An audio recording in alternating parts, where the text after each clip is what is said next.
Scene 1, take 1, and action. Halo sahabat Osaka, selamat datang di Podsaka, podcastnya Osaka. Nah, podcast kali ini merupakan kolaborasi antara OSIS dan jurnalis di Osaka.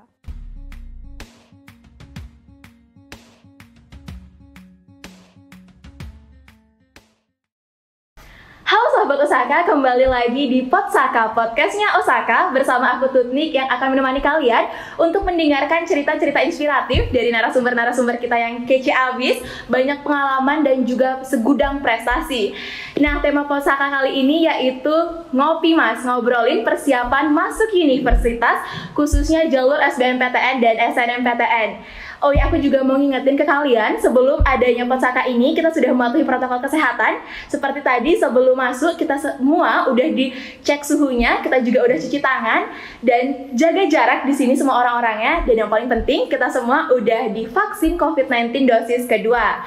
Semoga semuanya baik-baik aja, dan kamu yang ada di rumah, semoga sehat selalu ya.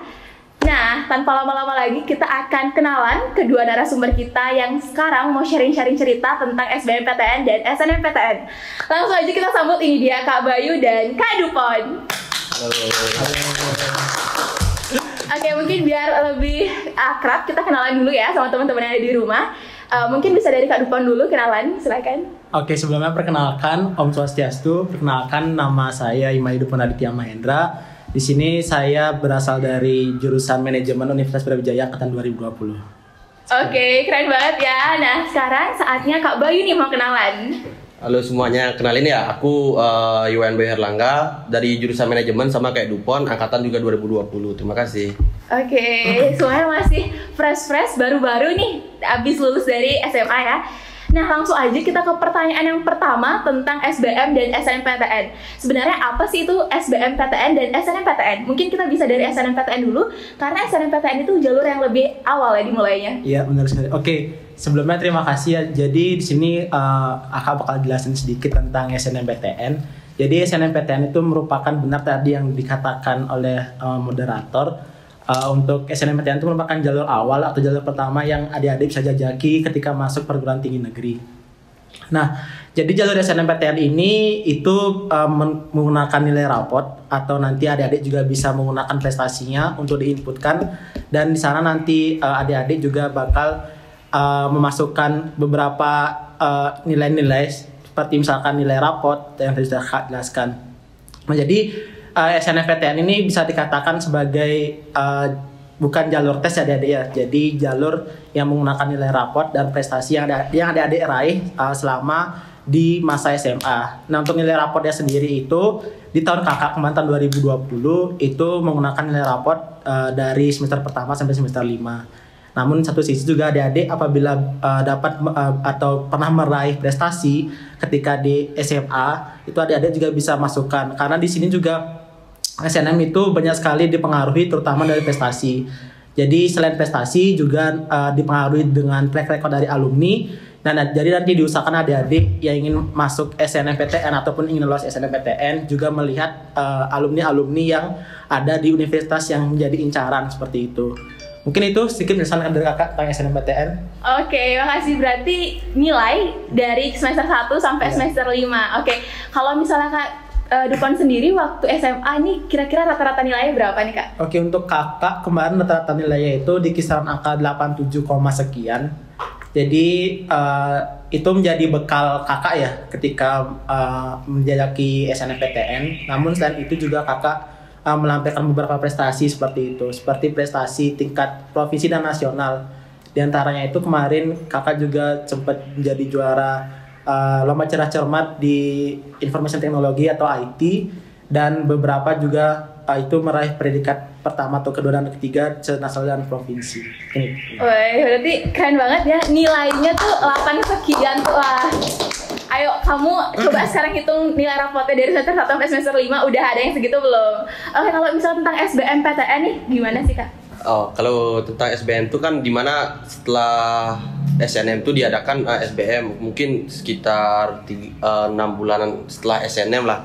Jadi kalian tuh dituntut buat gitu ngerjain tes, dimana tesnya itu namanya UTBK atau ujian tes berbasis komputer, di mana nilai itu akan dipergunakan untuk persaingan nantinya di setiap perguruan tinggi yang ada. Jadi di tesnya itu juga ada yang namanya tes TPS sama TKA. Tes TPS tuh dari semua pilihan tuh ada. Misalnya kalian sosum ataupun saintek, tetap ada TPS-nya. Selanjutnya untuk TKA tuh kayak peminatan kalian. Itu harus menyesuaikan sama jurusan. Misalnya jurusan kalian ke sosial, lebih ke sosum gitu. Jadi tes yang harus kalian ikuti itu otomatis juga sosum, jangan yang saintek. Atau mungkin kalian juga bisa milih kedua-duanya tuh, karena pilihan kalian tuh mulai dari saintek sama sosum bisa. Jadi ada yang namanya tes campuran. Jadi kalian tuh tesnya lebih dari 2 kali. Jadi kurang lebih kayak gitu. Terus di SBM itu juga tak jelasin dikit. SBM itu kayak nama seleksinya ya, dimana SBM itu seleksi bersama masuk perguruan tinggi, itu kesingkatannya. Terus yang nama tesnya itu namanya UTBK. Jadi kurang lebih seperti itu ya. Oke, nah kalau misalnya SNMPTN tadi kan udah melampirkan dokumen-dokumen dan juga prestasi. Kalau sebelumnya kakak juga udah sempat coba jalur SNMPTN? Kalau saya dulu SNM gitu pernah nyoba, tapi nggak lolos di seleksi di sekolahan ini karena nilai rata-rata rapotku juga kecil waktu itu karena masih belar namanya. Nah, kira-kira nih menurut kakak apa sih dokumen-dokumen atau berkas-berkas yang kemungkinan besar punya hal apa ya yang ditolak gitu sama universitas? Mungkin kakak berdua nih bisa gini tambah-tambahin. Oke, kalau yang ditolak ya? Iya, yang ditolak, yang kayak nggak memenuhi kriteria yang gitu. tidak memenuhi kriteria itu yang pertama itu sertifikat lomba ataupun sertifikat peserta seperti itu. Jadi misalkan teman-teman ikut lomba, tapi teman-teman hanya jadi peserta aja, tidak dapat juaranya, dan dilampirkannya itu kan cuma peserta aja berarti ya. Nah itu ditolak ya dan tidak memenuhi kriteria persyaratan. Terus yang kedua itu sertifikat seminar. Nah itu juga ditolak. Kalau menurut kakak dari beberapa survei juga ya, sertifikat seminar itu kalau misalkan jadi peserta ya itu ditolak. Tapi kalau teman-teman misalkan jadi panitianya ataupun ikut terlibat di dalam misalkan jadi pembicara atau pematerinya, nah itu kemungkinan bisa diterima seperti itu. Tapi kalau misalkan jadi peserta itu nggak bisa. Terus mungkin itu aja yang Kak tahu ya tentang sertifikat yang ditolak. Intinya itu sertifikat yang mengatasnamakan diri kalian peserta itu ditolak seperti itu. Oh, kalau kan ada tambahan? Kalau dari aku sih nggak ada, karena kan aku dari SBMPTN tuh. Jadi kita tuh hanya dituntut untuk mendapat nilai aja, dimana nilai itu akan dipergunakan nantinya. Tapi untuk sertifikat tambahan tuh nggak ada. Biasanya cuma kayak dokumen-dokumen seperti data diri itu yang dipergunakan, terus juga KTP dan sebagainya macam tuh kayak gitu. Oke, berarti emang yang perlu digarisbawahi itu adalah sertifikat peserta dan juga sertifikat webinar. Nah, sertifikat vaksin bisa nggak sih Kak? Sertifikat vaksin. Maaf sebelumnya itu mungkin bisa ya sebagai persyaratan administrasi ya sertifikat vaksin ya. Tapi karena itu kan diwajibkan memang ya, sekarang diwajibkan. Tapi untuk persyaratan masuk PTN, masuk ke jalur SNMPTN itu ya. Oke, nah tadi kan Kak Bayu menyinggung tentang TPS sama TKA nih. Nah kalau misalnya kakak tuh lebih baik kita belajar yang mana dulu, persiapannya itu yang lebih baik yang mana atau yang lebih dikuasai itu yang mana sih duluan? Oh, jadi kalau untuk materi pembelajaran itu kalian tuh disarankan sih kedua-duanya karena nilai kedua-duanya itu sangat penting gitu loh. Tapi diusahakan di nilai TPS-nya dimaksimalkan karena TPS itu masih dasar-dasarnya atau mungkin bisa dibilang gampang karena dibandingkan dengan TKA yang peminatan, apalagi dulu kakak tuh jurusan bahasa nggak dapat sama sekali materi-materi sosial seperti geografi, sosiologi, habis itu ekonomi, apalagi akuntansi itu nggak dapat sama sekali. Jadi agak susah kakak untuk mempelajari itu. Jadinya lebih disarankan lebih fokus ke TPS-nya sih. Tapi untuk TKA bisa dipelajari lebih lanjut ya. Berarti tentang kayak ke logika penalaran gitu yang harus difokusin ya? Iya, kurang lebih kayak gitu. Okay. Jadi kan lebih gampang juga buat dari nilai maksimal. Kalau kakak waktu gini SBM UTBK dulu tuh berapa nilainya skornya? Kalau skor kakak dulu di rentan 600 sih, masih kecil. Tapi gak apa-apa, udah keren banget ya lolos Universitas Brawijaya. Nah, selanjutnya nih Kak tentang tadi kan kakak bilangin tentang sertifikat piagam prestasi. Sebenarnya itu lebih berpengaruh nilai atau berpengaruh berpengaruh piagam-piagamnya itu sih seberapa mendukung kalau misalnya kakak ngeliatin dari bentuk persenan? Oke, jadi untuk SNMPTN ini kalau teman-teman ingin peluang lolosnya itu semakin besar, nanti usahakan jangan hanya mengandalkan nilai seperti itu. Jadi kalau adik-adik hanya mengandalkan nilai, itu peluangnya masih sekitar 50% saja, 50-50 lah dibilang seperti itu ya. Tapi kalau misalkan adik-adik punya nilai plus seperti sertifikat ataupun piagam prestasi, nah itu persentase buat lolos itu ada di angka 50 ke atas seperti itu. Karena SNMPTN ini juga bukan hanya yang mempertimbangkan nilai rapot saja seperti itu. Banyak komponen-komponen yang komponen yang perlu dihitung kembali seperti itu. Misalkan seperti nilai rapot, terus yang kedua itu ada prestasi, yang ketiga itu ada track record alumni seperti itu. Jadi misalkan kalau di Universitas Incarannya ada alumni dari SMA yang sama, jadi itu juga bisa memperbesar peluang itu. Apalagi nanti misalkan alumni itu berprestasi di Universitas di Incar seperti itu. Jadi pesan kakak untuk adik-adik semua, untuk SNMPTN itu jangan hanya menekan nilai, tapi juga kalau ingin persentase lebih lolosnya lebih besar lagi, diusahakan untuk mencari sertifikat ataupun piagam yang berprestasi. Oke, berarti emang nilai dan piagam berprestasi itu sangat berpengaruh banget ya. Iya. Buat teman-teman yang punya banyak segudang prestasi, boleh tuh dicoba untuk daftar ke universitas impian kamu. Nah, tapi Kak, sebenarnya kalau misalnya kita ada kayak nilainya turun atau nilainya C gitu, itu ada kemungkinan nggak sih untuk bisa diterima atau jadi pertimbangan dari universitasnya itu? Oke, sebenarnya kakak juga sempat dapat nilai C ya waktu semester 1. Itu di kalau nggak salah di mata pelajaran seni budaya itu dapat C, tapi nanti diusahakan untuk SNMPTN ini nilainya itu selalu progresif seperti itu. Jadi kayak semester 1 itu misalkan dari semester 1 sampai semester 5 itu terus meningkat kayak gitu. Jadi misalkan adik-adik dapat C di semester 1 itu nggak apa-apa, tapi nanti diusahakan di semester-semester berikutnya itu terus meningkat. Nah nanti diusahakan juga nilainya itu jangan kayak naik turun gitu. Jadi harus berprogresif dia. Jadi misalkan semester 1 segini, semester 2 segini dan seterusnya kayak gitu. Jadi kalau dibilang nilai C itu berpengaruh, mungkin untuk berpengaruh juga sih sebenarnya ya. Tapi kalau misalkan itu masih di awal-awal semester itu menurut kakak nggak apa. Tapi dengan catatan nanti adik-adik bisa meningkatkannya di next semester supaya jauh lebih baik lagi kayak gitu. Coba aku izin nambahin bentar. Yeah.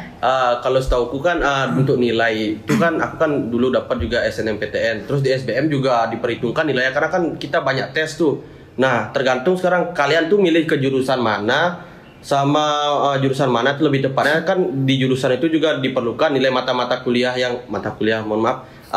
pelajaran yang diprioritaskan seperti misal di bidang sosial atau ekonomi bisnis tuh kalian ditekankan untuk mendapatkan nilai yang tinggi di pelajaran ekonomi, sosial, sosiologi, geografi dan sebagainya kayak itu. Jadi kalau nilai kayak bahasa Bali, seni budaya, walaupun nilai kalian kecil tuh, menurut kakak ini nggak terlalu diperhitungkan sih, karena yang lebih ditekankan tuh di nilai prioritas jurusan kalian. Jadi kurang lebih kayak gitu. Oh berarti emang pelajaran utama yang ditekanin ya? Iya.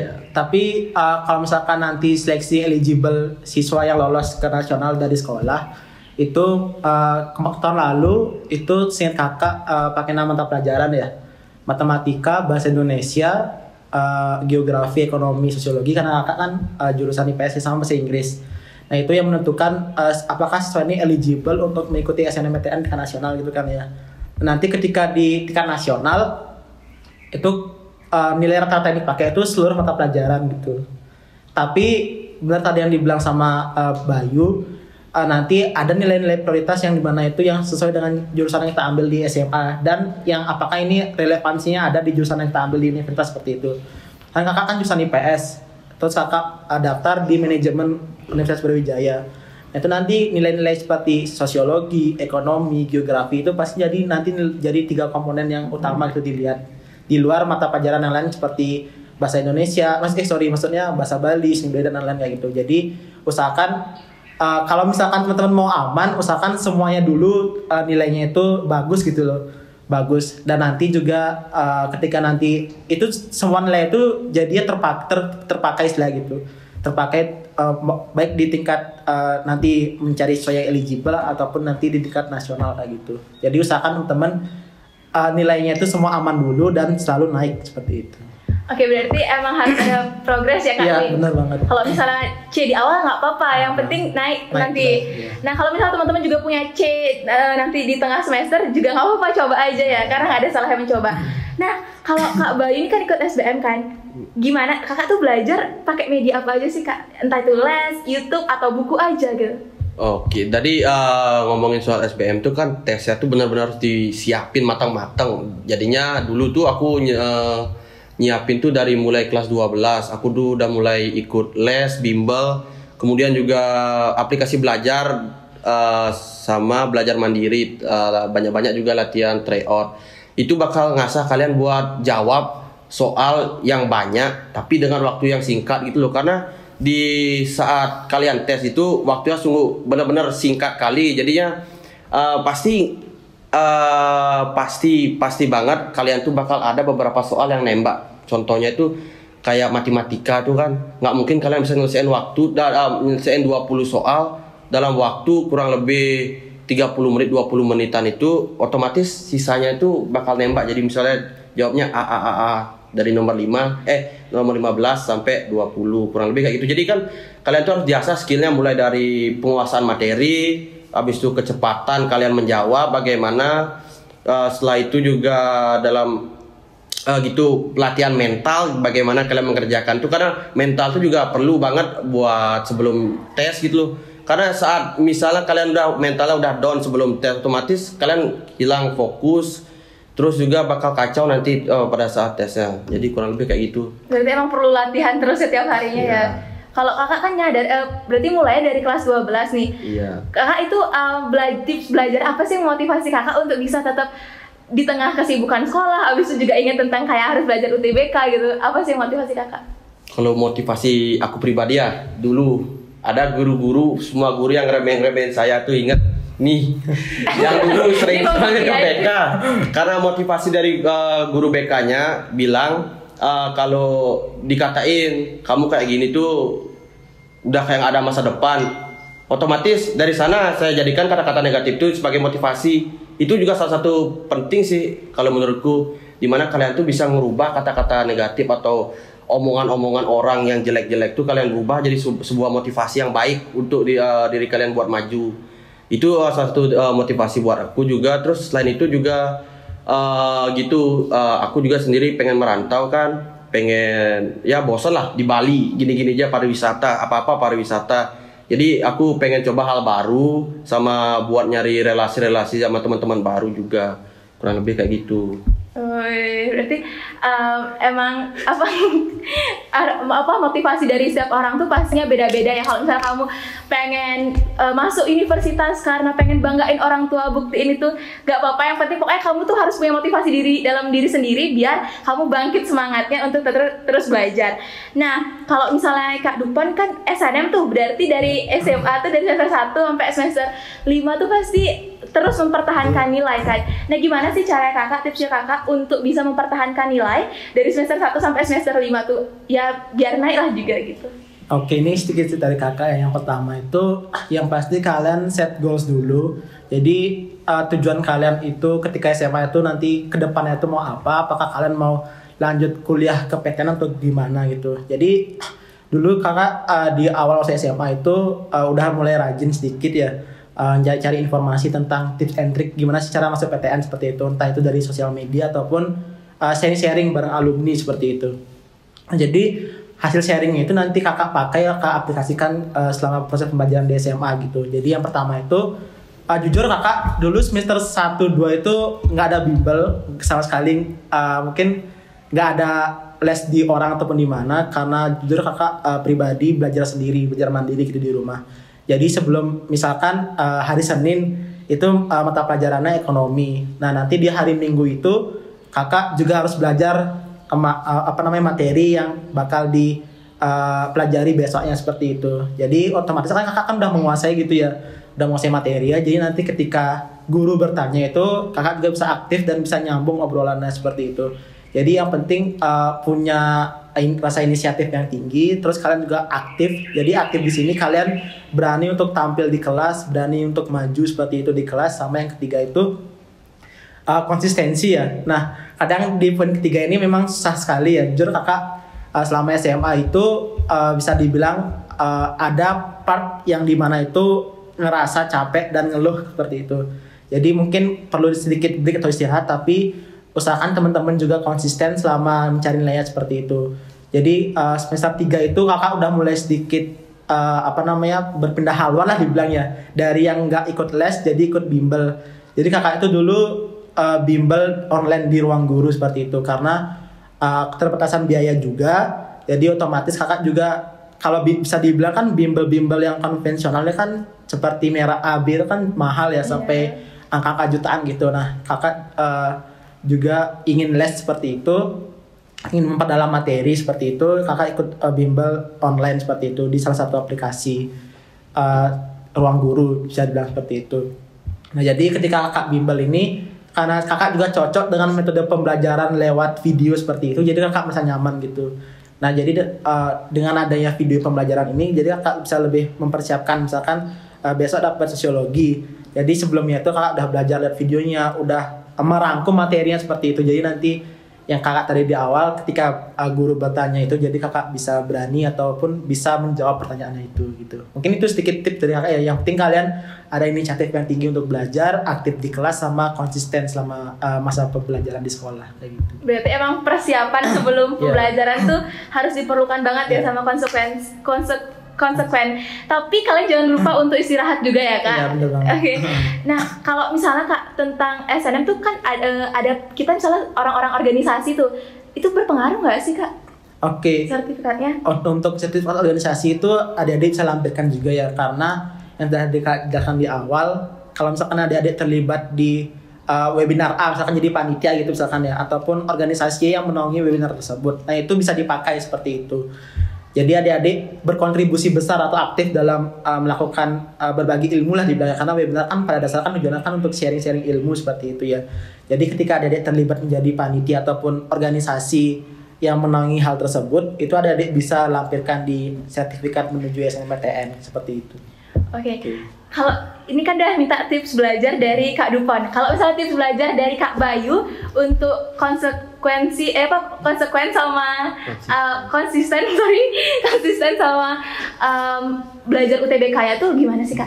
Kalau dari pengalamanku sendiri tuh, dimana kita tuh udah harus buat schedule-nya dari mulai hari Senin sampai hari Jumat atau hari Minggu. Kalian tuh harus belajar apa aja, materi apa aja yang harus kalian tekankan atau kuasai. Jadi tuh kalian tuh kalau dari pribadi dari saya tuh dulu waktu itu aku mempersiapkan buat UTBK itu kurang lebih belajar itu sehari bisa sampai 6 jam sampai 9 jam. Itu belum belajar di sekolah, karena di sekolah itu kan waktu itu gara-gara Covid jadi online, jadi kurang efektif lah. Jadi itu aku tuh ngandalin cuma bimbel sama belajar online sendiri kayak dari bimbel online kayak Dupon tadi.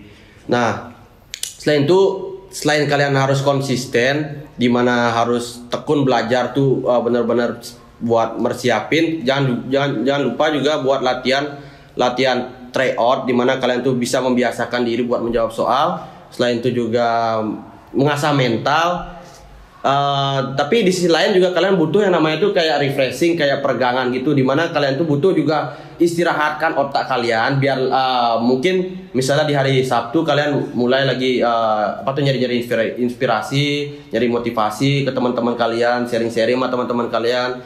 Terus di hari Seninnya mulai lagi lanjut ambis kayak gitu. Jadi biar nggak stres juga kalian buat belajar seperti itu ya, kurang lebih harus atur jadwalnya sebaik mungkin gitu loh. Kapan waktunya belajar, kapan waktunya sekolah, kapan waktunya main. Tapi disarankan sih buat kurangi mainnya, tapi bukannya nggak boleh main, tapi gitu kurangi mainnya, sedikit main tapi banyakin waktu belajarnya. Selain itu juga aku tuh ikut bimbel tuh banyak manfaatnya. Selain dari bimbingan dari gurunya, kita juga dapat tips and trick kita buat nanti tes gitu loh. Jadi kayak gimana gininya, cara-cara cepatnya, trik-triknya, mungkin kayak gitu. Habis itu juga buat ngelatih mental juga sama guru bimbelnya. Kalian juga bakal diajarin gimana buat biar nggak grogi atau segala macam, sehingga nanti pada saat UTBK kalian bisa lancar buat jawab soalnya. Kurang lebih kayak gitu aja dari aku. Oke, emang berarti kakak kedua ini ambis banget ya, terus latihan persiapan gitu. Kamu juga yang di rumah jangan lupa untuk terus latihan karena nanti di hari H tuh biar terbiasa sama soal-soal yang udah kamu latih gitu. Nah, aku mau tanya nih tentang SNM dulu. Jadi aku pernah dapat sumber-sumber informasi tuh kalau SNM itu ada namanya isu galur gacha. Nah, kalau misalnya saya salah juga bisa dikoreksi ya, Kak. Oke. Gimana sih Kakak menanggapi isu tersebut? Oh, bagi teman-teman yang nggak tahu, galur gacha tuh adalah kayak jalur gacha itu adalah kayak jalur Keberuntungan gitu. ya keberuntungan undian gitu, karena kita nggak tahu gimana pastinya proses lolos SNMPTN ini kan. Iya. Oke, jadi kakak juga menghargai ya, maksudnya tidak tidak mencueki orang-orang yang dengan stigma yang mengatakan bahwa SNMPTN jalur gacha, tapi pada dasarnya untuk adik-adik semua, kalau misalkan ingin lolos SNMPTN, mungkin bisa dihilangkan mindset SNMPTN jalur gacha ya, karena menurut kakak dengan kita menanamkan mindset jalur gacha itu, jadi kita tidak ada ketentuan untuk belajar gitu. Jadi hanya menekan keberuntungan. Karena menurut kakak di sini ketika kita lolos itu pasti selalu ada kesempatan dan kesiapan dalam waktu yang berbarengan seperti itu. Jadi mungkin orang-orang yang lolos SNMPTN dan menurut dia itu jalur gacha, mungkin mereka itu hanya tidak tahu ya, tidak tahu step by step untuk lolos SNMPTN. Tetapi dia bisa memenuhi persyaratan yang ada seperti itu. Misalkan si A ini nilainya gede, terus punya sertifikat. Nah, tapi dia coba-coba daftar gitu di awal kan ya, karena tidak ada goals mau ke sana. Nah, tiba-tiba daftar dan lolos seperti itu. Nah, sebenarnya untuk SNMPTN itu bisa dibilang bukan jalur gacha ya kalau menurut kakak pribadi. Karena di sini juga perlu effort seperti itu, misalkan yang tadi kakak jelaskan nilai yang progresif dari setiap semesternya, yang kedua ada prestasi, dan yang ketiga itu ada track record ataupun alumni yang sudah ada di universitas yang bersangkutan seperti itu. Jadi kalau bisa dibilang jalur gacha itu mungkin hanya pendapat beberapa orang yang dia lolos tapi dia tidak tahu menahu tentang SNMPTN seperti itu. Jadi hanya membuat premis ataupun kesimpulan bahwa oh ini jalur gacha, ini aku lolos karena jalur gacha, aku padahal nggak ada, cuma tiba-tiba daftar seperti itu dibilangnya ya, terus tiba-tiba lolos. Nah, dibilang jalur gacha padahal banyak sekali komponen-komponen yang harus dipenuhi ataupun yang harus didapatkan ya supaya adik-adik itu bisa lolos SNMPTN kayak gitu. Coba aku izin berpendapat bentar ya mengenai jalur gacha itu. Tapi kalau menurutku tuh mindset itu lumayan bagus buat kalian yang kayak udah udah mempersiapin buat kedua jalur. Jadi gitu kalian tuh ada backup gitu loh. Semisal nih kalian nggak lulus di SNMPTN, jadi kalian tuh nggak bakal terlalu sakit hati gitu loh, karena kalian udah mempersiapin buat ikut SBM-nya. Tapi kalau buat orang-orang yang buat punya mindset kalau SNM itu bukan hal sepele gitu loh, kayak hal serius di mana kalian tuh benar-benar memfokuskan buat lulus SNM. Tapi kalau gagal gimana? Kan kalian juga bakal sakit hati. Nah, itu susah buat bangun kembali semangat kalian itu loh. Setelah tahu kita nggak keterima SNM karena mungkin dulu nilai-nilai kita bagus, banyak sertifikat, tapi kita nggak lolos. Jadi otomatis kita tuh down mentalnya. Sehingga banyak kali kasus yang aku temui nih, di mana dia tuh udah fokus atau bisa dibilang buat lolos SNM itu udah di atas angin itu loh. Tapi tahu-taunya setelah pengumuman dia nggak lolos. Sehingga pas SBM tuh dia benar-benar kacau gitu, nggak bisa buat fokus lah atau segala macam. Otomatis dia sekarang tuh nggak dapat PTN, yang dulu yang ambis PTN sekarang jadinya di swasta. Terus juga ada motivasi dikit nih dari aku nih, dimana kalian tuh harus terus berusaha buat stigma yang katanya bilang usaha tidak mengkhianati hasil itu sebenarnya gimana ya? Kurang menurutku. Bukan maksudnya usaha tidak mengkhianati hasil, bukan pasti dapat hasil gitu maksudku. Karena kita nih cuma bisa berusaha gitu, hasil bukan kita yang menentukan. Tergantung yang di atas sama doa kita. Jadi hasil tuh harus diterima lapang dada gitu. Walaupun kalian sudah berusaha keras, ada kemungkinan kalian gagal. Belum tentu kalian keterima kalau usaha kalian tinggi gitu. Tapi kita tuh cuma dituntut buat berusaha aja semaksimal mungkin. dan supaya bisa mendapatkan hasil yang terbaik. Jadi kurang lebih kayak gitu sih dari aku ya. Berarti emang ada sisi pro dan kontranya ya. Tapi kalau aku sendiri sih lumayan setuju sama Kak Bayu, karena ya nanti kalau misalnya kita udah berekspektasi tinggi-tinggi tapi udah punya persiapan piagam-piagam, nilai kita udah bagus tapi tiba-tiba turun gitu, nggak keterima di PTN-nya, itu sakit hati banget sih emang. Memang hal baik itu pasti butuh waktu. Nanti kalau misalnya teman-teman yang nggak lolos dari jalur SNMPTN dengan segudang prestasinya, pasti ada hal baik yang menunggu di luar sana. Oke Kak, kita lanjut nih. Oke, mungkin kakak kasih tambahan sedikit ya. Jadi ini pengalaman kakak aja, kak sharing aja. Jadi kakak itu optimis keterima SNMPTN ya, dan sampai melupakan nggak mempersiapkan SBMPTN gitu. Karena kakak juga kemarin ada sedikit persiapan mau masuk STAN gitu kan ya. Karena STAN kan kemarin nggak buka pendaftaran, jadi kakak udah tumbuh lah rasa optimis buat keterima di SNMPTN. Nah, kenapa sih rasa optimis ini bisa ada? Yang itu tadi misalkan kakak udah mempersiapkan dari awal itu kayak nilai seperti itu kan, nilai yang selalu menanjak lah dibilangnya. Terus prestasi sama kakak harus mengincar universitas yang memang ada alumni di sana gitu. Nah jadi ketiga hal ini tuh yang menumbuhkan rasa objektif gitu loh. Jadi bukan lagi subjektif, bukan lagi mengada kayak oh aku bakal keterima di sini pasti gitu kan. Jadi kakak udah punya rasa keyakinan yang tinggi gitu keterima di Universitas Brawijaya seperti itu kan dari ketiga hal ini. Nah dengan tiga hal ini tuh jadi kakak mungkin agak terlena sedikit ya, karena nggak mempersiapkan SBM jadi kan ya. Nah syukur puji Tuhan gitu kakak keterima di Universitas Brawijaya jalur SNMPTN gitu. Nah sebenarnya kalau teman-teman optimis tuh tidak salah juga, tapi juga sedikit berhati-hati seperti itu. Dan ditakutkan mungkin kehendak yang di atas seperti itu ya tidak mengizinkan, mungkin teman-teman bisa coba di jalur lain seperti itu. Terus itu tadi juga jangan lupa berdoa dan selalu ingat kepada yang di atas, karena jujur dalam perjalanan kakak sampai ke titik ini itu ada peran dari tangan-tangan yang tidak terlihat seperti itu bisa dibilang ya. Jadi ketika misalkan kakak lomba terus ada yang bisa dibilang ada miracle seperti itu, keajaiban yang memang datang bertepatan gitu. Terus jangan lupa juga selalu mendoakan orang-orang sekitar gitu, karena dengan mendoakan orang-orang sekitar tuh kita bakal dapat timbal balik seperti itu loh. Tapi kita juga tidak boleh mengharapkan timbal balik yang secara terang-terangan lah dibilang gitu ya, karena pada dasarnya dengan kita mendoakan orang-orang itu kita juga bisa mendapatkan feedbacknya lah dibilang untuk sukses ke depannya kan kayak gitu ya. Ini keren banget ya. Oke. Nah kita udah ada open question nih Kak di Instagram Jurnalistik Osaka. Mungkin kakak-kakak bisa jawab-jawabin nih pertanyaan dari teman-teman yang ada.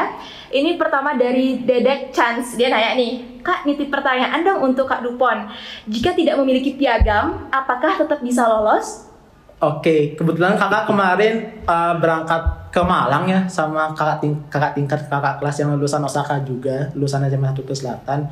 Nah kayak ini juga nggak pakai piagam ya lolos SNMPTN di Brawijaya. Nah setelah kakak telusuri ternyata bisa seperti itu, dengan catatan yang pertama itu nilai rata-rata yang adik miliki itu tinggi ya.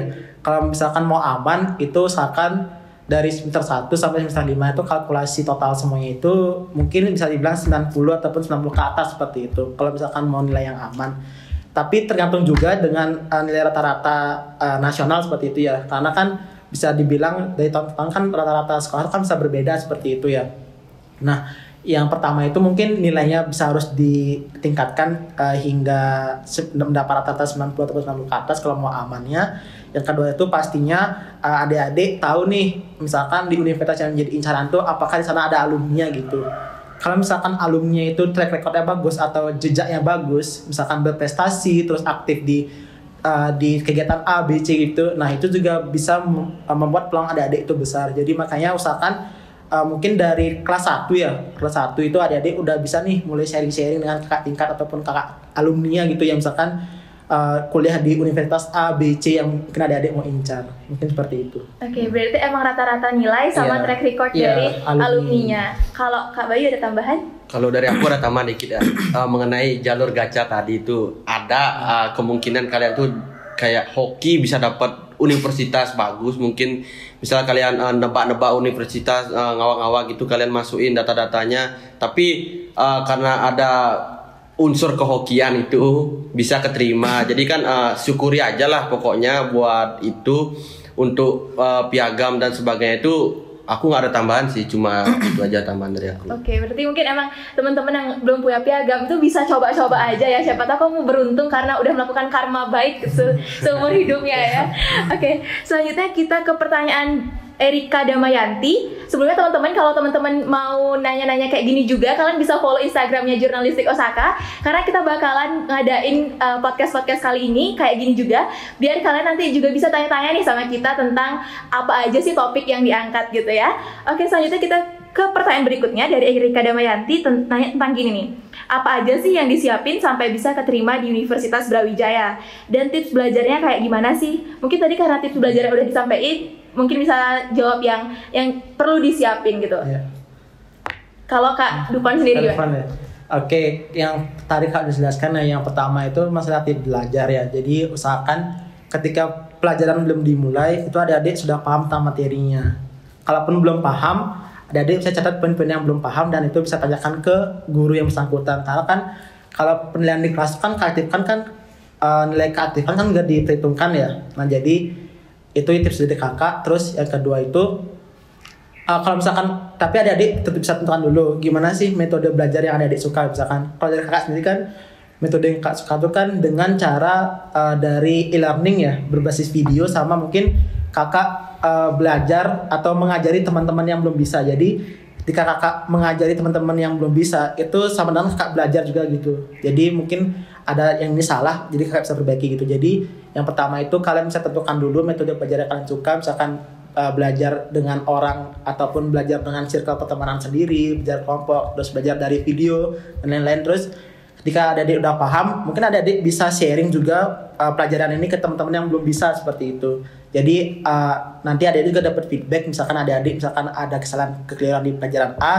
jadi adik-adik punya bekal gitu loh untuk memperbaikinya. Mungkin itu tips dari kakak ya untuk masalah pembelajaran. Yang penting tetap kalian inisiatif di kelas, terus aktif juga sama konsisten, itu kuncinya. Oke. Nah kalau misalnya apa sih yang perlu disiapin untuk bisa masuk Universitas Brawijaya? Mungkin? Oke, kalau kakak tambah sedikit ya. Karena kakak kemarin udah sharing sebelum dari kelas 1 kakak udah sharing dengan alumni ya. Dengan alumni yang dari ITB kakak sharing, terus alumni dari Brawijaya juga kakak sharing kan. Nah, sana tuh kakak mempersiapkan yang pertama itu ada prestasi ya, ada piagam prestasi. Karena jujur waktu itu kakak ketika masih MPLS itu kakak udah ikut lomba gitu loh. Jadi kan MPLS kan belum dapat seragam SMA yang resmi ya, maksudnya yang lengkap ya. Jadi kakak itu sampai rela pinjemin sama kakak kelasnya gitu loh buat bisa ikut lomba gitu. Karena kebetulan juga kakak udah daftarkan lomba di Cerdas Cermat di Udayana. Nah itu yang mungkin kakak persiapkan ya, prestasi. Yang kedua itu pasti nilai raport ya. Nilai raport ini memang jadi fundamentalnya seperti itu ya. Jadi harus persyaratan yang dipenuhi, karena di dalam nilai raport ini adik-adik juga perlu seleksi lagi di sekolah untuk mencari siswa yang eligible. Nah nanti ketika adik-adik udah terpilih jadi eligible, baru nanti adik-adik bisa daftar di SNMPTN. Sama yang ketiga yang terakhir itu mungkin adik-adik bisa persiapkan juga cari informasi-informasi terkait dengan alumni-alumni yang ada di universitas yang menjadi incaran adik-adik. Usahakan alumninya itu ada dan diterima di jalur yang sama seperti itu, misalnya SNMPTN. Nah di Brawijaya udah ada nih. Nah mungkin adik-adik bisa cantum atau bisa incar Brawijaya seperti itu, karena dari track record alumni juga itu berpengaruh untuk lolos adik-adik di PTN seperti itu. Berarti prestasi sharing sama kakak alumni sama track record itu yang dipersiapin ya. Maksudnya lihat data yang matang-matang gitu. Kalau misalnya Kak Bayu, apa aja yang dipersiapin untuk ikut UTBK ini? Kalau persiapan tadi itu ya, kalian tuh intinya yang buat siswa-siswa yang kelas 12 tuh jangan leha-leha, cepetin sadar buat mikirin masa depan kalian tuh kayak gimana nantinya, karena kuliah itu penting banget buat kalian yang apalagi buat menunjang karir nantinya gitu loh. Jadinya jangan malas-malasan lagi, pokoknya jangan leha-leha. Intinya sekarang masih bisa, belum telat gitu loh kalian buat bangkit, buat belajar lagi, buat nyiapin semuanya karena kalau dari SNMPTN tuh jujur ya kalau aku bilang sendiri menurut pendapatku tuh ya SNM tuh lebih sangat sebaiknya tuh dipersiapin udah dari kalian masuk SMA dari kelas 10 kalian udah harus planningin apa yang harus kalian capai, goals apa yang harus kalian dapat dari sekolah ini sehingga nanti di SNM tuh kalian akan dipermudahkan buat lolos. Tapi buat kalian yang masih belum sadar nih dari kelas 10, kelas 11 masih leha-leha, masih geradak geruduk gitu, belum telat, masih ada kesempatan kalian buat nyari universitas bagus lah atau PTN dimanapun karena UTBK itu terbuka untuk umum bahkan alumni yang 2019, 2018 pokoknya maksimal tuh kalau nggak salah 2 tahun dari setelah lulus tuh masih bisa buat ikut SBM karena yang kita tahu ya SBM itu saingannya benar-benar ketat, bukan bukan angkatan kalian aja yang kalian ajak bersaing, tapi alumni sebelumnya tuh ikut bersaing di sana. Jadi kalian tuh harus benar-benar siapin matang-matang, mulai dari goals kalian, penguasaan materi kalian apa aja, kemudian juga kalau bisa mulai belajar atau mulai persiapan tuh sedini mungkin, misalnya baru kelas 12 atau sebelum kelas 12 mungkin buat adik-adik kelas 11 yang nonton nih lebih bagus lagi kalau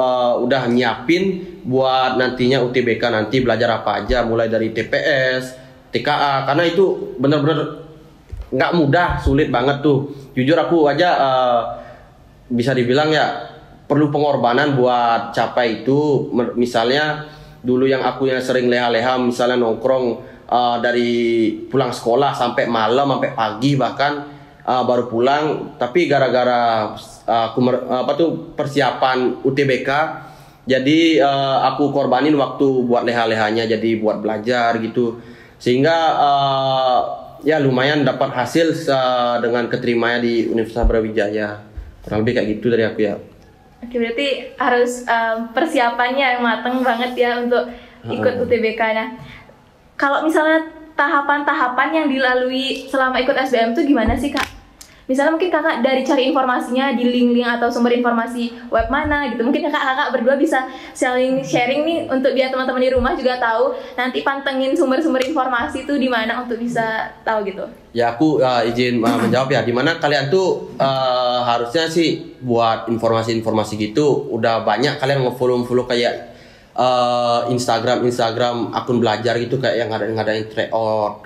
Kemudian juga nge-subscribe mahasiswa-mahasiswa alumni yang sering sharing tentang kampus-kampus. Jadi kalian tuh udah tahu gambaran atau bayangan apa yang harus kalian lakuin, kalian perbuat buat mempersiapkan UTBK atau tesnya itu nanti. Setelah itu juga dari sekolahnya itu sih dapat informasi sedikit ya, tapi kalian tuh harus mandiri dikit buat menggali informasi yang ada gitu loh, mulai dari media sosial karena kan sekarang karena kemudahan teknologinya tuh banyak udah informasi itu kita akses sendiri gitu loh, lebih dipermudahkan.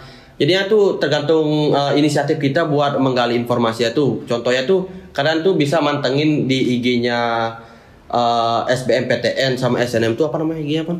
LTMPT. Oh ya, LTMPT itu kalian follow, wajib banget tuh buat kalian yang mau nyari PTN tuh. Kemudian juga nge-follow akun-akun tryout yang gratis tuh lumayan karena kalian tuh dapat pembelajaran atau bisa dibilang pengalaman lah dari nge-follow itu, mulai dari tips, sharing sama kakak adminnya, terus juga dapat juga kayak modul mungkin dibagiin di grup belajar mereka. Jadi kurang lebih kayak gitu dari aku ya. Mungkin Dupon ada tambahan nggak?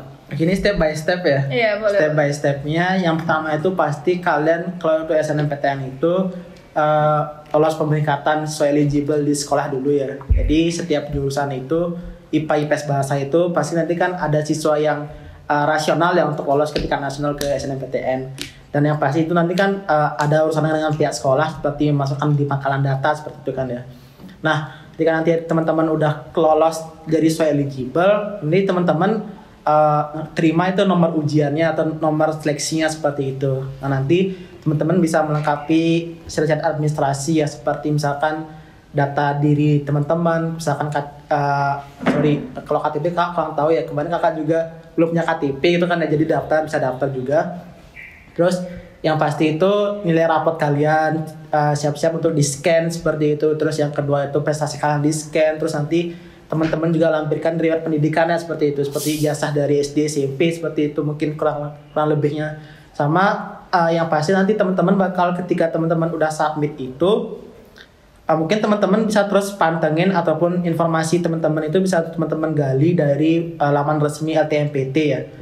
Jadi lembaga masuk perguruan tinggi seperti itu. Jadi teman-teman kalau misalkan ketemu akun-akun di Instagram yang bukan mengatasnamakan LTMPT juga hati-hati teman-temannya untuk memfilter lagi kabar-kabar tentang LTMPT. Tapi untuk yang pastinya teman-teman mungkin bisa pantengin terus laman resmi dari LTMPT untuk informasi SNMPTN selanjutnya. Karena nanti setelah SNMPTN itu kan ada pengumumannya seperti itu ya, ada pengumumannya.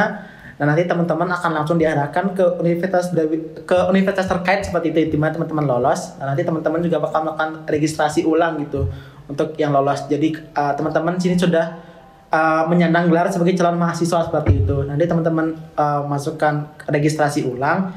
Nanti baru teman-teman akan setelah itu baru sudah selesai, sudah resmi lah jadi mahasiswa setelah melewati rangkaian masa orientasi seperti itu.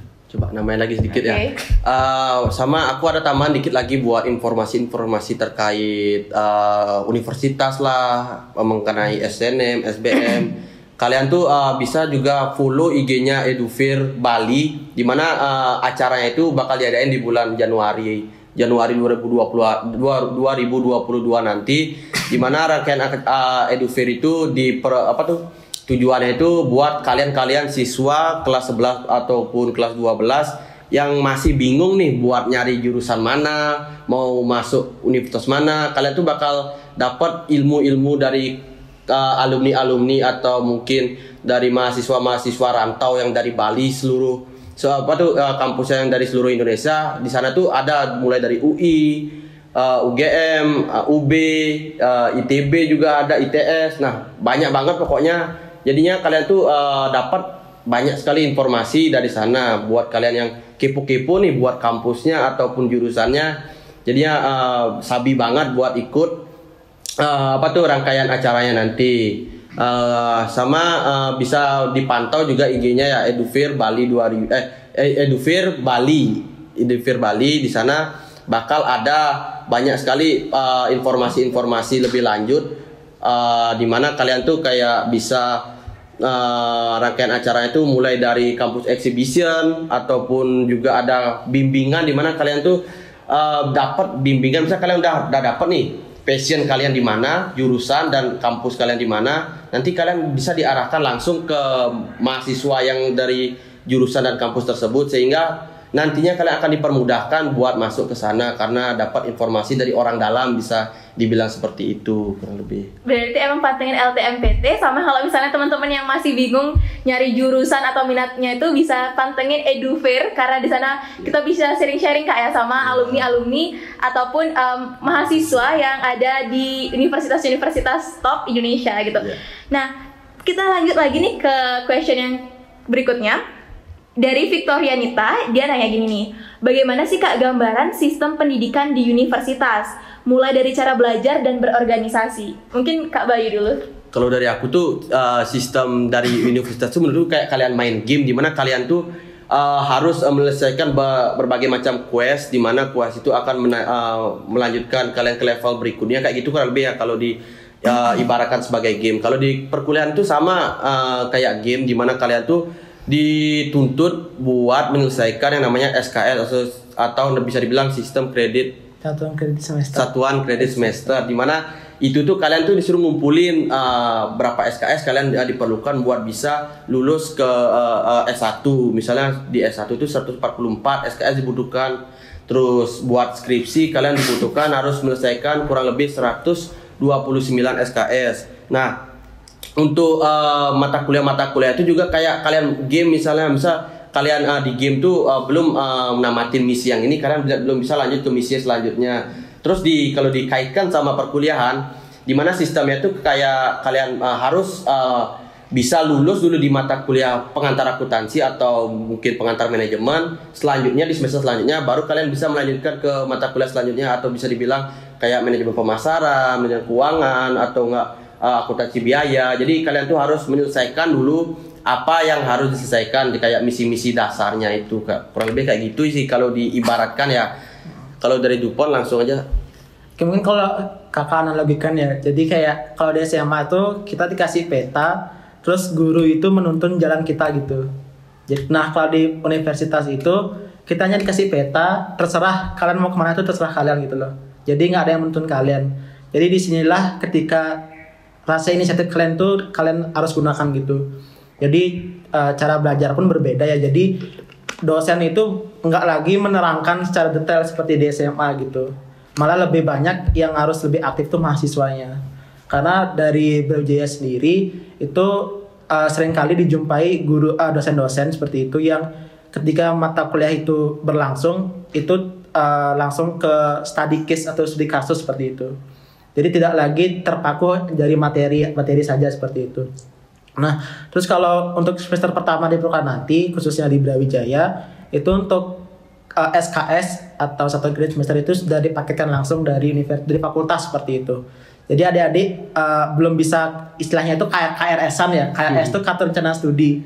Nah, jadi semester pertama ini adik-adik udah dapat langsung dari fakultas gitu jadwal pelajaran, jadwal mata kuliahnya seperti itu. Nah, nanti baru ketika semester selanjutnya nanti adik-adik bisa memilih secara bebas gitu mata kuliah yang mau diambil. Tapi kalau di Brawijaya sendiri itu ada namanya pedoman akademik yang sudah tadi Kak Bayu jelaskan. Jadi misalkan adik-adik semester pertama itu lolos di mata kuliah A, nanti adik-adik bisa melanjutkan di semester selanjutnya tuh mata kuliah B gitu. Jadi ada pedomannya, ada alurnya seperti itu. Nah, nanti baru ketika habis semester pertama itu baru adik-adik nanti bisa ngambil KRS atau kartu rencana studi. Sana adik-adik bisa bebas memilih mau jam berapa kuliah, hari apa kuliah, terus nanti untuk mata kuliah yang diambil itu sudah ada di pedoman akademik gitu loh. Jadi nanti adik-adik tinggal memasukkan kode-kodenya saja gitu. Tapi dengan persyaratan adik-adik harus lolos dulu atau bisa dibilang tidak mengulang seperti itu ya. Kalaupun mengulang itu harus lagi ngambil namanya semester pendek gitu untuk meluluskan nilai yang adik-adik harus dapatkan seperti itu. Mungkin itu sedikit dari kakak tambahannya. Berarti emang dari mandiri mahasiswanya harus aktif ya. Kalau misalnya nggak aktif ya kamu akan jadi mahasiswa yang pasif. Tapi kalau misalnya aktif ya kamu akan jadi mahasiswa yang berkembang gitu. Jadi tergantung dengan diri sendiri. Maaf sebelumnya tadi ada organisasi ya? Iya, tentang mulai dari cara belajar sedikit organisasi. kakak sharing organisasi ya. Jadi kalau kakak pribadi itu di semester awal itu memang sangat cocok sekali untuk berorganisasi ya. Kenapa? Karena yang pertama itu untuk mata kuliahnya itu belum terlalu berat istilahnya bilang itu yang masih mempelajari hal-hal yang bersifat general dan belum terlalu padat. Jadi kita bisa mengambil organisasi supaya kita juga bisa mengatur time manajemennya seperti apa kayak itu.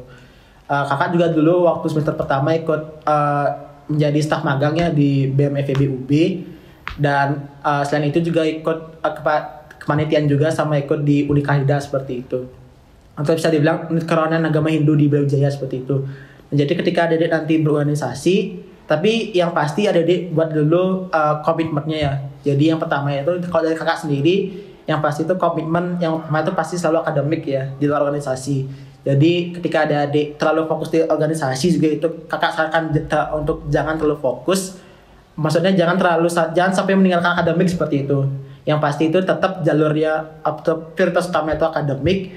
Dan nanti mungkin untuk organisasi adik-adik bisa selingi juga seperti itu. Misalkan ikut staf magang ataupun bisa menjadi staf muda gitu di fakultas kalau di FEB UB seperti itu. Jadi mungkin adik-adik bisa lebih mengatur time manajemennya karena untuk di awal-awal itu masih belum terlalu hektik lah dibilang ya. Untuk di semester selanjutnya itu mungkin bisa dipertimbangkan lagi untuk organisasinya karena jujur kakak di semester ini itu udah bisa dibilang hektik parah ya karena ikut terlibat organisasi juga, belum lagi akademik yang sudah mulai masuk ke konsentrasi seperti itu. Jadi ya itu mungkin bisa dipertimbangkan untuk masuk lebih awal di organisasi ketika semester pertama. Oke, berarti emang untuk ikut organisasi itu disarankan karena nanti bisa nambah nilai plus saat cari peluang kerja. Itu bisa nambah SKS juga nggak sih Kak? Bukan SKS ya. Kalau SKS itu kesatuan kredit semester itu kayak per matkul itu ada 3 SKS. Bisa dibilang itu jam pembelajaran ya SKS itu. Terus kalau untuk organisasi itu mungkin bisa menambah SKP ya. Kalau di Universitas Brawijaya itu namanya SKP. satuan kredit prestasi, dan nanti ketika adik-adik ikut organisasi itu bisa mendapatkan poin gitu, karena SKP ini juga menjadi syarat adik-adik untuk wisuda nanti gitu. Jadi kalau misalkan adik-adik belum punya SKP ataupun bisa dibilang sebagai masa yang pasif, nah hati-hati nanti ketika nanti mau mendekati wisuda itu kalau tidak ada berarti adik-adik belum bisa menyusun skripsi lah dibilang gitu ya. Karena untuk syarat utama menyusun skripsi itu adalah mempunyai SKP terlebih dahulu, itu minimalnya ada 100 kayak gitu. Jadi ketika adik-adik ikut organisasi itu selain adik-adik juga jadi mahasiswa aktif, adik juga bisa menambah relasi dan mungkin bisa tadi ya menambah SKP untuk dipersiapkan di menyusun skripsi di semester akhir nanti. Oke, emang banyak banget ya manfaat dari ikut organisasi itu, salah satunya bisa nambah SKP sama pengalaman. Nah, selanjutnya nih Kak, tentang kan kita saat ini sedang berada di situasi pandemi COVID-19. Nah, gimana sih cara Kakak untuk meningkatkan semangat belajar? Biarkan kalau misal pandemi ini belajarnya di rumah ya ke distract sama banyak hal, main game lah, nonton film lah dan lain sebagainya gitu. Gimana cara Kakak berdua nih untuk meningkatkan semangat belajar biar tetap fokus sama perkuliahan dan bisa juga dapat nilai yang gak di bawah-bawah banget juga? Mungkin Kak Bayu bisa? Kalau dari aku pribadi tuh cara meningkatkan belajar tuh ya kalian tuh harus tetap pegang gimana komitmen kalian sebelum kuliah tuh, karena banyak sekali ya pengalaman dimana kalian tuh udah berkomitmen buat dapetin universitas ini dan jurusan ini, tapi setelah kalian lulus di universitas ini malah komitmennya itu kayak udah nggak ada gitu loh, jadi kalian leha-leha lagi gitu, jadi kayak mungkin merasa salah jurusan atau semacamnya itu dah. Makanya kalian tuh harus benar-benar dipersiapin sebelum masuk tuh, dan perlu banyak kali pertimbangan supaya nanti nggak salah jurusan gitu, karena salah jurusan tuh benar-benar berat banget tuh, karena juga kayak gitu ya. Apalagi sekarang di masa pandemi itu cara buat ningkatin belajar tuh ya salah satunya tuh dari organisasi itu juga penting, dimana kalian tuh bisa dapat motivasi baru nih dari teman-teman kalian yang ambis di organisasi ataupun dimanapun itu. Di sisi lain juga kalian tuh juga dapat kayak relasi-relasi baru buat nambah semangat belajar kalian. Mungkin belajar secara daring lah, mulai Google Meet gitu, diskusi atau gimana pun. Tapi menurutku tuh ya tips buat ningkatin produktivitas tuh atau cara belajarnya tuh tetap konsisten tuh intinya satu aja sih. Kalian tuh fokus saat dosen menjelaskan, jangan sampai main HP atau enggak apalah scroll IG atau TikTok, itu jangan sampai kayak gitu, karena saat dosen menjelaskan tuh benar-benar penting gitu loh. Di sana poin pentingnya kalian bisa aktif di depan dosen, juga kalian juga dapat meresapi materinya, dan juga setelah pembelajaran itu kalau bisa kalian buat rangkuman atau resume lagi materi sebelumnya gitu loh, atau enggak kalian record, habis itu kalian catat lagi di catatan kalian poin-poin pentingnya, biar nantinya saat mungkin UTS atau UAS tuh kalian sudah benar-benar siap dan benar-benar matang gitu loh. Jangan sampai ada yang namanya sistem SKS atau nama lainnya tuh sistem kebut semalam tuh, dimana kalian tuh baru benar-benar belajar saat H-1 UTS atau UASnya itu. Jadi itu kurang efektif menurutku ya. Lebih baik kalian cicil-cicil aja mulai dari setiap hari itu, setiap setelah belajar ya. Paling butuh waktu 30 menit ya buat ngerangkum semuanya itu loh. Berapa sih? 30 menit loh, nggak seberapa buat ngerangkum gitu aja. Karena itu walaupun sebentar itu benar-benar manfaatnya besar banget buat nantinya gitu loh. Dari aku kurang lebih kayak gitu aja. Mungkin Dupon gimana? Oke, cara belajar selama pandemi ya.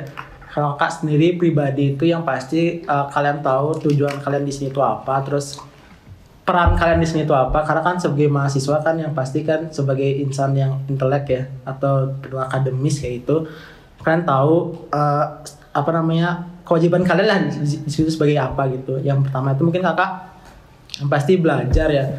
Jadi mungkin dari metode Kak Bayu mungkin Kakak sedikit berbeda ya, karena Kakak lebih suka yang pembelajaran lewat video seperti itu. Misalkan nanti Kakak misalkan dosen yang menjelaskan tentang ini esok harinya, jadi Kakak sebelumnya itu Kakak belajar mungkin lewat video YouTube, karena banyak sekali ya course-course yang ada bisa manfaatkan di YouTube seperti itu, entah itu yang bahasa Indonesia atau bahasa Inggris gitu. Yang selanjutnya itu mungkin dengan bagaimana Kakak meningkatkan semangat belajar itu, Kakak juga ikut lomba seperti itu di di universitas itu. Karena dengan ikut lomba ini kreativitas kakak tuh tertampung gitu loh. Karena terus selain itu juga kakak juga bisa membawa nama alma mater gitu untuk berlomba dengan universitas ternama di Indonesia yang lainnya. Terus dengan hal ini juga dedikasi kakak itu ada dan semangat kakak belajar tuh semakin tumbuh gitu untuk kedepannya, untuk kesuksesan kedepannya. Terus adik-adik juga yang pertama itu yang selanjutnya juga adik-adik bisa yang tadi Kak Bayu jelaskan ya, perhatikan juga dosen-dosen yang mengajar itu, usahakan adik-adik on cam gitu, jangan off cam kayak gitu, karena ini juga bentuk penghargaan kepada dosen ya. Terus adik-adik juga bisa aktif di kelas, terus bertanya, ataupun adik-adik bisa membantu menjawab pertanyaan yang memang belum terjawab seperti itu. Jadi dengan adanya semangat ini, adik-adik juga nanti kedepannya juga bisa mendapatkan hasil yang memuaskan. Oke, makasih banget ya Kak. Berarti emang harus persiapan sama aktif. Kalau misalnya ada kayak meet gitu, jangan malu-malu. Gak apa-apa dibilang caper, itu gak apa-apa ya. Intinya kan kita pengen aktif sendiri gitu. Udah gak kerasa banget nih, waktunya cepet banget. Pantesan banyak banget ada pertanyaan-pertanyaan dari teman-teman Osaka.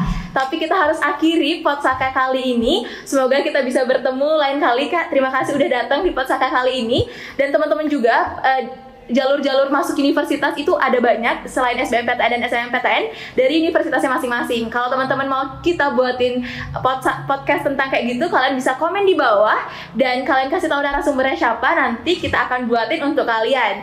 Terima kasih sudah menyaksikan Podsaka, sampai bertemu lain waktu. Dadah.